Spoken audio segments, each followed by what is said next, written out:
lawan tuan rumah dan melihat hasil di 2 pertandingan awal kami sangat buruk, menelan 2 kali kekalahan, 1 away dan 1 home. Praktis yang kami di sini ingin memperbaiki rekor tersebut. Artinya kami ingin meraih poin di sini. Kalau tidak 3-1 pun kami kejar. Itu yang menjadi target kami datang bermari. Walaupun kita tahu PSM kali ini kekuatannya tidak jauh dari yang lalu.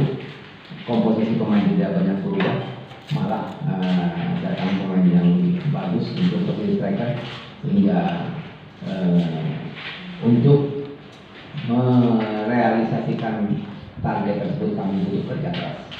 Tapi insya Allah semua pemain pada siap.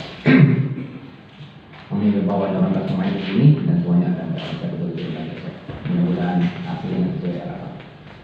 Jadi terima kasih. Assalamualaikum warahmatullahi wabarakatuh. Assalamualaikum warahmatullahi wabarakatuh. Ya, seperti Bos Jajang bilang tadi, kita pemain datang ke sini siap mencuri poin di sini. Ya, mudah-mudahan aja besok kita dapat hasil yang terbaik di pertandingan besok. Mungkin itu aja.